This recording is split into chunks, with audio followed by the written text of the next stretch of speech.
আপনারা দেখছেন তাই এনজেপি। আর আজ আমি বলবো এমন একটা গল্প যেটা প্রেমের কিন্তু ঠিক সোজাসাপটা প্রেম নয়, এটা অপেক্ষার, হারানোর আর অদ্ভুত এক ফিরে আসার গল্প। এই শহরের এক কোণে একটা পুরনো দোতলা বাড়ি, যেখানে এখন কেউ থাকে না, কিন্তু কয়েক বছর আগে এই বাড়ির ছাদে এক প্রেম জন্ম নিয়েছিল। তিথি আর ঈশানের প্রেম। ওরা খুব সাধারণ ছিল, কিন্তু ওদের ভালোবাসা ছিল অদ্ভুত রকম গভীর। তিথি বলতো, আমার ঘুম আসে না তোকে ছাড়া। ঈশান বলতো, তুই ঘুমা, আমি তোর স্বপ্ন হয়ে থাকবো। ছাদে বসে তারা তারা গুনতো, পুরোনো বাংলা গান গাইতো, মাঝরাতে হঠাৎ উঠে কবিতা লিখতো। ওদের দুজনের ভালোবাসাটা ছিল ঠিক যেন রাতের মতো নরম নিঃশব্দ, অথচ অনুভবে ঠাসা। কিন্তু একদিন হঠাৎ ঈশান হারিয়ে গেল, কেউ জানে না কোথায়। একদিন কলেজ গেল, আর ফিরে এলো না।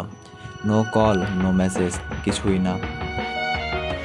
তিথি তখন প্রতিদিন জানালার পাশে বসে থাকতো, ভেবেই নিত আজ না হয় কাল ঈশান ফিরে আসবে। সময়ের চাকা গড়ায়, 1 বছর কেটে যায়। তিথির চোখের নিচে কালি, গলায় স্বর নিস্তেজ, কিন্তু অপেক্ষা আগের থেকেও বেশি গভীর। একদিন পূর্ণিমার রাতে, ঠিক 1 বছর পর, সে ছাদে ওঠে। হঠাৎ পেছনে এক কণ্ঠস্বর, তুই এখনো ওই একই জায়গায় বসিস? তিথি ঘুরে দেখে ঈশান, হাতে পুরনো ঘড়ি, গলার সেই পরিচিত গলার স্বর। সে কিছু না ভেবে ছুটে গিয়ে জড়িয়ে ধরে, বলতে থাকে, তুই কোথায় ছিলি? আমি তো পাগল হয়ে গেছিলাম। কিন্তু ঈশান চুপ, শুধু বলে, তুই ছিলি বলেই আমি ফিরেছি।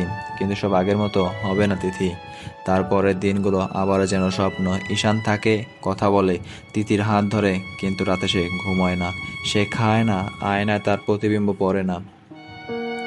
তিথি অবশ্যই ঈশানের পুরনো ডায়েরি খুঁজে পায়, তাতে লেখা, আমার দেহ নদীতে পাওয়া গেছে, শুধু তিথি যেন না জানে, ওর জন্য আমি বাঁচতে পারিনি, মরেও শান্তি পাবো না।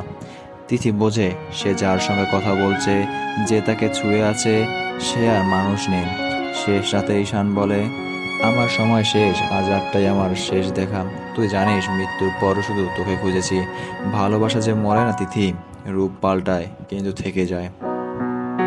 সকাল হলে ঈশান আর নেই, শুধু জানালার হালকা কুয়াশা জমেছিল, যেন কেউ শেষবার একটা নিঃশ্বাস ফেলেছে।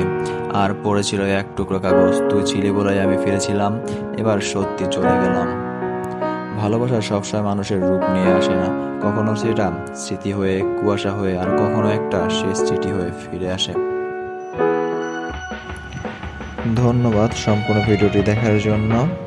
ভিডিওটি ভালো লাগলে লাইক, কমেন্ট, শেয়ার, ইউটিউব থেকে দেখলে সাবস্ক্রাইব এবং ফেসবুক থেকে দেখলে ফলো দিয়ে পাশে থাকবেন। চাইলে আপনিও জানাতে পারেন আপনার পূর্ণতা কিংবা অপূর্ণতার গল্পগুলো ফেসবুক পেজে মেসেজের অপশনে গিয়ে জানাতে পারেন আপনার পূর্ণতা কিংবা অপূর্ণতার গল্পগুলো। ভিডিওটি শোনার জন্য ধন্যবাদ।